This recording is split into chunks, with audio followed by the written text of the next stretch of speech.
عبداللہ عظمہ بہجت نے یہ ایک جو ہے وہ وظیفہ دیا کہ جو اسلامی مہینہ پیر سے منڈے سے شروع ہو، یعنی پہلی تاریخ منڈے کو ہو دن، تو سورہ واقعہ کا عمل انہوں نے بتایا جو رزق کے لیے بہت زیادہ بہتر ہے. یعنی رزق اور بھی کوئی مشکل کام ہو تو اس کے لیے عمل کیا ہے کہ پہلی منڈے کو اگر پہلی تاریخ ہے، مثلا پہلی شوال ہے، پہلی رجب ہے، جو بھی ہے، تو آپ سورہ واقعہ شروع کریں گے، دن بڑھتے جائیں، سورہ واقعہ بڑھاتے جائیں، دوسری کو 2 دفعہ، تیسری کو 3 دفعہ، چوتھی کو 4 دفعہ، یہاں تک کہ 14 تاریخ آ جائے مہینے کی، اور 14 دفعہ پڑھیں 14 کے صدقے میں. پہلی سے لے کر 14 تک روز بڑھاتے رہیں. وہ کہتے ہیں یہ عمل کریں انشاءاللہ.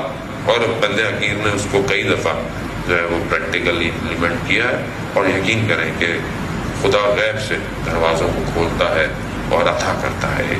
ہم بلیو تو کریں. اور ویسے بھی اگر سورہ واقعہ روز رات کو پڑھے رزق میں برکت کے لیے ہے. اس طرح